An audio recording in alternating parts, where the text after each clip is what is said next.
मोहतरम सादा कराम और अज़ीज़ तलबा, पैक्ट फैसलाबाद की जानब से वीडियो लेक्चर सीरीज़ में खुश आमदीद।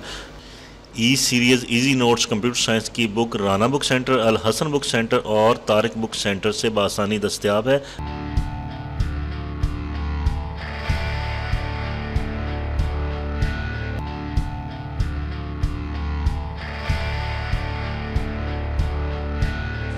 मोहतरम असातिज़ा कराम और अज़ीज़ तलबा, आज हम यूनिट नंबर 3 स्टार्ट करेंगे जिसका नाम है मशरूत मंतक। हम अपने प्रोग्राम बनाते चले आ रहे हैं चैप्टर नंबर 1 से। चैप्टर नंबर 1 से आपने देखा कि जो भी हम सी लैंग्वेज में प्रोग्राम बना रहे हैं वो किसी तरतीब के साथ चल रहा है। जो लाइन आपने body of the main function लिखी है, जो पहले लाइन लिखी है पहले उस पर अमल होता है, फिर उसके बाद वाली लाइन पर, फिर उसके बाद वाली लाइन पर, यानी सीक्वेंशियल तरतीब में लाइनों के ऊपर अमल होता है। तो इस चैप्टर में हम ये पढ़ेंगे कि हम उनकी तरतीब को तब्दील भी कर सकते हैं। कैसे तब्दील कर सकते हैं, जबकि एक प्रोग्राम तरतीब में लिखा हुआ है और उसको चलना भी तरतीब से चाहिए, लेकिन हम उसकी तरतीब को तब्दील कर सकते हैं। कैसे कर सकते हैं? किसी ख़ास मंतक के तहत, किसी ख़ास लॉजिक के तहत। मंतक को इंग्लिश में लॉजिक बोलते हैं। किसी ख़ास कंडीशनल लॉजिक के तहत हम उसकी तरतीब को तब्दील भी कर सकते हैं। तो ये तब्दीली कैसे होगी, यही हम इस बाब में पढ़ेंगे जिसका नाम है मशरूत मंतक। तो आइए चलते हैं अपने पहले सवाल की तरफ, जिसमें लिखा हुआ है कि कंट्रोल स्टेटमेंट्स क्या हैं। कंट्रोल स्टेटमेंट्स की इकसाम के नाम लिखें। किसी भी मसले को हल करने के लिए कंट्रोल स्टेटमेंट्स किसी भी प्रोग्राम के चलने के बहाव को कंट्रोल करने के लिए इस्तेमाल की जाती हैं। बहाव से क्या मुराद है कि प्रोग्राम जिस तरतीब से चल रहा है वो दरअसल प्रोग्राम का बहाव है। बाज़ औक़ात हमें किसी शर्त की बिना पर हिदायत या इंस्ट्रक्शन के एक सेट पर अमल दरामद करने की ज़रूरत होती है। इसका मतलब ये लेंगे हम कि हम किसी शर्त के तहत प्रोग्राम की जो लाइन ऑफ कोड्स हैं उसके ऊपर अमल करेंगे। अगर तो शर्त दुरुस्त हो रही है, हमारी मंतक के मुताबिक, हमारी सोच के मुताबिक अगर तो शर्त दुरुस्त हो रही है तो उस पर अमल होगा। यही चीज़ आगे चलकर लिखी हुई है कि अगर ये शर्त दुरुस्त ना हो तो हिदायत के उस सेट पर अमल नहीं होगा जिस सेट पर शर्त दुरुस्त होने की सूरत में अमल होना था। यानी कि आपने कोई शर्त लगा दी, कोई कंडीशन दे दी अपनी सोच के मुताबिक, अपनी मंतक के मुताबिक कि अगर ये कंडीशन दुरुस्त हो जाए तो फ़लाँ सेट ऑफ लाइंस के ऊपर, फ़लाँ हिदायत के सेट के ऊपर अमल होना चाहिए, और अगर ये शर्त दुरुस्त नहीं हो रही तो फ़लाँ कोड के ऊपर या फ़लाँ लाइन ऑफ कोड के ऊपर या कोड्स के सेट के ऊपर अमल होना चाहिए।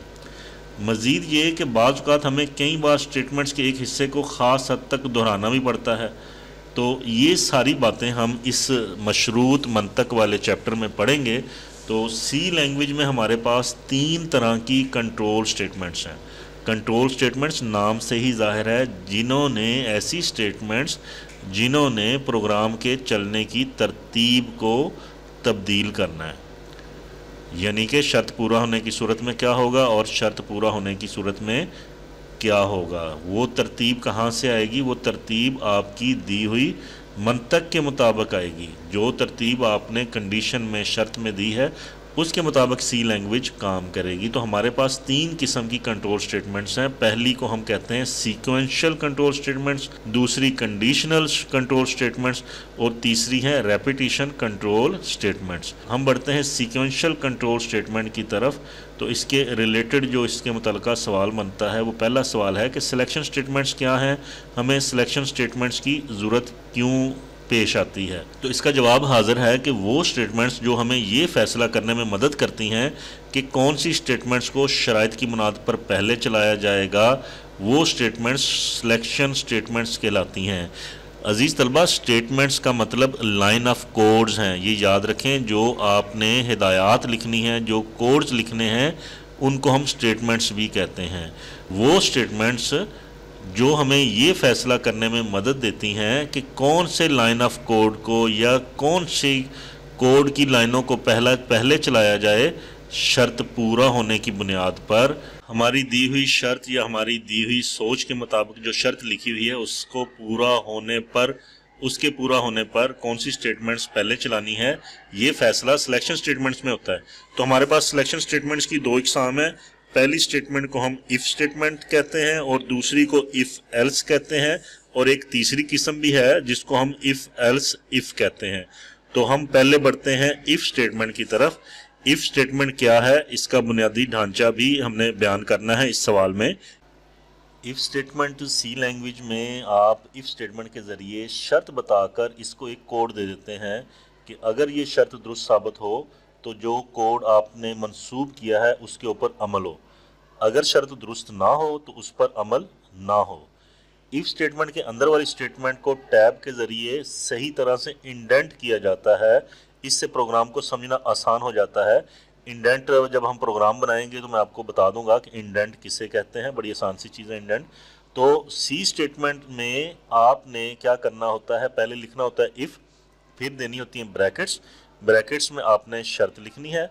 अगर शर्त पूरी हो जाए तो उस शर्त से आपने एक कोड लिंक करना है जिसको उर्दू में मंसूब करना कहते हैं। एक कोड मंसूब कर देंगे कि अगर शर्त दुरुस्त हो जाए तो ये काम हो जाए, और अगर शर्त दुरुस्त ना हो तो जो कोड आपने मंसूब किया है फिर उसके ऊपर अमल नहीं होगा। तो अगर हम इसकी इफ स्टेटमेंट का जो बुनियादी ढांचा है उसको देखें तो सबसे पहले आपने क्या लिखना है, इफ लिखना है। फिर आपने ब्रैकेट्स में वो शर्त लिखनी है जो शर्त आप इंपोज करना चाहते हैं, यानी जो शर्त आप लगाना चाहते हैं। उसके बाद आपने नीचे वाली लाइन में इंडेंट करके, क्या लफ्ज़ है, इंडेंट करके वो कोड लिखना है जिसके ऊपर आप अमल करवाना चाहते हैं शर्त दुरुस्त होने की सूरत में। तो ये हमारा इफ स्टेटमेंट का बुनियादी ढांचा है। और ये याद रखिए कि इफ जो है ये एक कीवर्ड है। याद रखिए इफ एक कीवर्ड है, ये सिर्फ और सिर्फ इफ स्टेटमेंट के लिए ही इस्तेमाल हो सकता है। इसको आप बतौर वेरिएबल वगैरह नहीं इस्तेमाल करेंगे, सिर्फ इफ स्टेटमेंट को इफ के तौर पर ही इस्तेमाल करेंगे। अब हम बढ़ते हैं, अक्सर तलबा के जहन में ये क्वेश्चन होगा कि शर्त क्या चीज़ होती है। अगर हम आम अपनी ज़िंदगी में अगर कोई मिसाल लें तो हम कहते हैं कि जी हमने फ़र्ज़ किया हम बज़रिए ट्रेन लाहौर जाना चाह रहे हैं, तो क्या शर्त है कि हमारे पास ट्रेन का टिकट होना ज़रूरी है। तो अगर शर्त पूरी होती है तो आप बज़रिए ट्रेन लाहौर जा सकते हैं। तो ये तो एक आम ज़िंदगी से मिसाल होगी। और वैसे ये देखें शर्त जो है वो कैसे इसमें हमने सी लैंग्वेज में लगानी है। एक शर्त, ये इधर स्टडी करें सफ़ा नंबर 75 पर, एक शर्त कोई दुरुस्त एक्सप्रेशन हो सकती है जिसमें अरिथमेटिक एक्सप्रेशन, रिलेशनल एक्सप्रेशन, मनफी एक्सप्रेशन, इनका मजमुआ भी शामिल हो सकता है। दुरुस्त एक्सप्रेशन की चंद मिसालें ये हैं जिन्हें बतौर शर्त इस्तेमाल किया जाता है।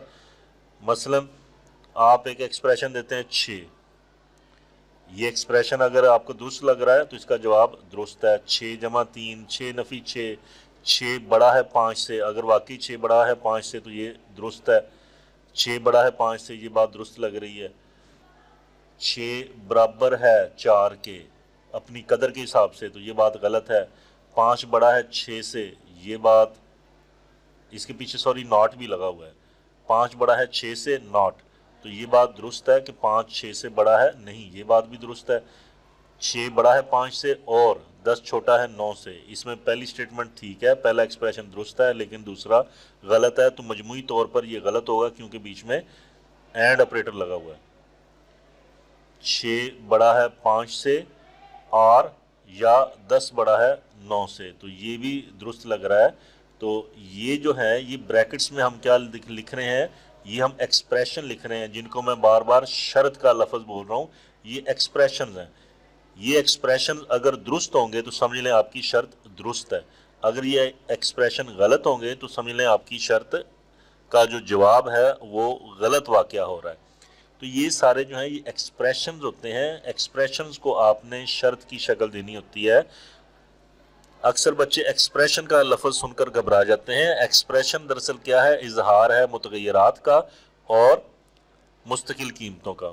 मुतगय्यर कीमतें और मुस्तकिल कीमतों को जब आप अरिथमेटिक ऑपरेटर्स, रिलेशनल ऑपरेटर्स या मंतकी ऑपरेटर्स से मिलाते हैं तो क्या बन जाता है, एक एक्सप्रेशन बन जाता है।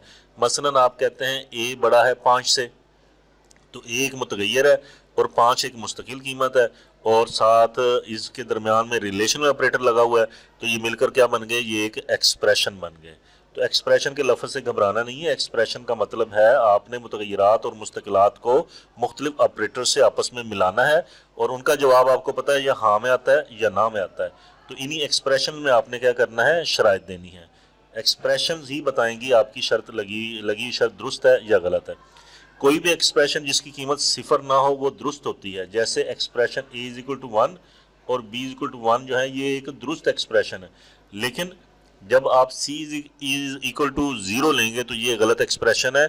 इसका मतलब ये है कि जिस भी शर्त का जवाब 1 आ जाए वो शर्त दुरुस्त साबित होती है और जिस भी शर्त का जवाब 0 आ जाए तो वो गलत साबित होती है।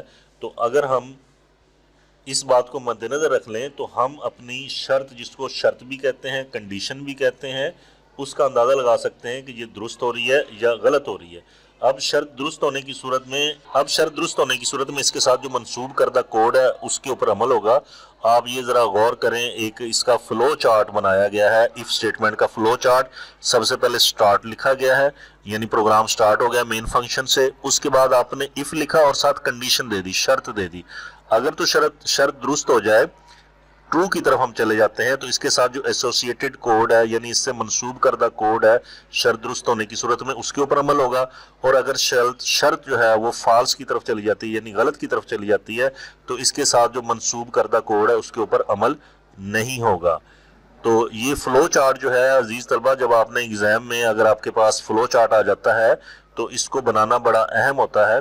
फ्लो चार्ट दरअसल आपकी सोच का, आपकी मंतक का एक तस्वीरी इजहार है, जिसमें आपने एक रास्ता तस्वीरी शक्ल में बनाना होता है कि हमने कहाँ से स्टार्ट किया, कहाँ पर हमने कंडीशंस लगाई और फिर उसके बाद हमारा कोड कहाँ से गुजरता हुआ एंड पर स्टॉप हुआ। और अजीज तलबा ये याद रखें कि अगर आप शर्त दुरुस्त होने की सूरत में एक से ज़्यादा उसके साथ कोड मंसूब करना चाहते हैं, आप कहते हैं कि शर्त दुरुस्त हो गई और एक से ज़्यादा कोड उसके साथ मंसूब करना चाहते हैं, तो फिर आपने ब्रैकेट्स का इस्तेमाल करना है। जिस तरह ये एक प्रोग्राम है, इस प्रोग्राम पर आप गौर करें कि इसमें हम क्या कर रहे हैं। इसमें हम एक वेरिएबल इंटीजर a ले रहे हैं जिसकी टाइप इंटीजर है, नाम उसका a है और इसको इनिशियलाइज कर रहे हैं, कीमत 12 दे रहे हैं। और हमने इफ़ स्टेटमेंट लिखी और एक शर्त लगा दी कि a को अगर 2 पर तकसीम करें और बाकी बचने वाला 0 हो। हमने क्या लिखा, a रिमाइंडर 2 बराबर किसके हो, 0 को, यानी कि a में जो भी कीमत होगी उसको 2 पर तकसीम करें और बाकी बचने वाला 0 हो। तो जाहिर है हमारा जो ये नंबर होगा ये क्या होगा, ये इवन नंबर होगा, यानी कि ये जुफ्त नंबर होगा, ये ताक नंबर नहीं होगा। और हमने एक और चीज़ भी साथ लिखी है, you are doing a great job. तो शर्त दुरुस्त होने की सूरत में ये दोनों स्टेटमेंट्स जो लाइन ऑफ कोड है ये मंसूब किए गए हैं इफ़ स्टेटमेंट के साथ। मैंने आपको बताया ना मंसूब करदा कोड, तो ये मंसूब कर दिए गए हैं, लिंक कर दिए गए हैं, जोड़ दिए गए हैं इफ़ स्टेटमेंट के दुरुस्त होने की सूरत में। अगर तो इफ़ स्टेटमेंट में जो शर्त लगी है उसका जवाब दुरुस्त आ जाए तो फिर इन दोनों लाइन ऑफ कोड्स के ऊपर अमल होगा जो कि ब्रैकेट्स में दी गई हैं। तो ये देख लें, ये जो इफ़ के बाद a रिमाइंडर 2 = 0 ये हमारी शर्त है, ये हमारी कंडीशन है, ब्रैकेट में ये कंडीशन लगाएंगे। तो इसको आप सी लैंग्वेज में भी हम देख लेते हैं कि सी लैंग्वेज में इसके ऊपर किस तरह अमल करते हैं। इन कोड्स को सी लैंग्वेज में चला कर देख लेते हैं। अजीज़ तलबा ये देखें, हम आगे सी लैंग्वेज में, ताकि आपको इफ़ स्टेटमेंट समझाई जा सके, तो मैंने बुक के सफ़ा नंबर 76 पर जो प्रोग्राम दिया गया है उसी को यहाँ पर मैंने बनाया आपके लिए। तो इसमें ये देखें, मैंने एक मुतगय्यर लिया a जिसको वैल्यू कितनी दी गई, 12। फिर इफ़ स्टेटमेंट लिखी इफ़ और उसके बाद ब्रैकेट में मैंने शर्त लिखी। ब्रैकेट में क्या लिखी, शर्त, जिसको हम कंडीशन भी कहते हैं, और एक एक्सप्रेशन लिखा। एक्सप्रेशन मैंने आपको बताया था क्या होता है, जब आप मुख्तलिफ मुतगय्यरात और ऑपरेटर्स को साथ मिलाकर लिखते हैं तो वो एक्सप्रेशन होता है। मैंने क्या एक्सप्रेशन लिखा कि अगर हम ए में जो भी रकम है उसको अगर हम 2 से तकसीम करें और बाकी 0 बचे, और ये बात अगर दुरुस्त होती है तो फिर प्रिंटफ में क्या मैसेज आ जाए, इट इज़ इवन नंबर। तो ये देखिए मैंने इफ़ स्टेटमेंट लिखी, इसके बाद मैंने अगली लाइन में प्रिंटफ ज़रा आगे करके लिखा। टैब का बटन कीबोर्ड पर जब आप दबाएंगे ना तो ये आगे को कर्सर चला जाएगा, और ये जो आगे को करके लिखा मैंने इसलिए लिखा ताकि अंदाज़ा हो जाए कि ये जो प्रिंटफ है ये इसके ऊपर वाली इफ़ स्टेटमेंट से मंसूब हुआ है, उससे ये जुड़ा हुआ कोड है। तो इस चीज को हम कहते हैं इंडेंट करना, जो मैंने आपको बताया था सी लैंग्वेज में, मैं आपको बताता हूँ इंडेंटेशन किसे कहते हैं। इसको कहते हैं इंडेंट करना। तो अब इसको हम चलाते हैं प्रोग्राम को, कंट्रोल F9 किया, प्रोग्राम चलाया, तो ये देखें जी इट इज इवन नंबर आ गया। और अगली लाइन पर क्या लिखा हुआ था, you are doing good job. तो एक मैं काम करता हूं, मैं इधर /n डाल लेता हूं एस्केप सीक्वेंस, ताकि अलग-अलग लाइन में आ जाएंगे। ये /n डाल। अब मैं एक काम और करता हूं, पहले मैंने जुफ्त नंबर ही ए को मैंने जुफ्त नंबर ही दिया था, अब ए को मैं ताक नंबर देता हूं। ये ले ताक नंबर दे दिया। अब 2 पर तकसीम करेंगे तो बाकी क्या बचेगा, 1 बचेगा। अब देखते हैं क्या जवाब आता है। अब ये देखें आ गया you are doing good job. ये नहीं आया कि ये एक इवन नंबर है, तो इसका मतलब ये है कि हमारी शर्त गलत हो गई। शर्त गलत होने की सूरत में क्या होगा, मंसूब करदा कोड जवाब में प्रिंट नहीं होगा, आउटपुट में मंसूब करदा कोड नहीं आएगा। तो यही आपको समझाना चाह रहे थे कि अगर आप शर्त जो लगाते हैं अगर वो दुरुस्त हो जाती है, शर्त दुरुस्त होती, तो ये पहली वाली लाइन प्रिंट एफ पर अमल होना था, इट इज इवन नंबर। लेकिन यहाँ पर शर्त गलत हो रही है क्योंकि हमने ए की कीमत 11 दी है, तो इस वजह से इस लाइन पर अमल नहीं हुआ, बल्कि इससे अगले वाली लाइन पर अमल हो गया और इस लाइन पर नहीं हुआ। अच्छा, एक और चीज मैंने आपको बतानी थी जो हमने बुक में भी पढ़ी है कि आप अगर कहते हैं कि शर्त दुरुस्त होने की सूरत में दोनों लाइनों पर अमल हो, तो फिर आप क्या यूज करेंगे, दरमियानी ब्रैकेट्स का इस्तेमाल करेंगे। आप कहते हैं कि शर्त दुरुस्त होने की सूरत में दोनों प्रिंट एफ में जो मटेरियल है वो आ जाए, तो फिर आपने ब्रैकेट्स लगानी है। ये देखें कुछ भी नहीं आ रहा, क्यों कि शर्त गलत हो रही है। अब ब्रैकेट्स में जो हमने प्रिंट एफ लिखे हुए हैं वो मंसूब हो गए हैं, वो लिंक्ड हो गए हैं किसके साथ, कंडीशन के साथ। कंडीशन दुरुस्त होने की सूरत में वो दोनों कोड्स आ जाएंगे, गलत होने की सूरत में नहीं आएंगे। अब मैं दुरुस्त कर देता हूँ, ए को कीमत देता हूँ 12, 14 दे दी। ये भी इवन नंबर है, इसको 2 पर तकसीम करेंगे तो बाकी 0 बचेगा।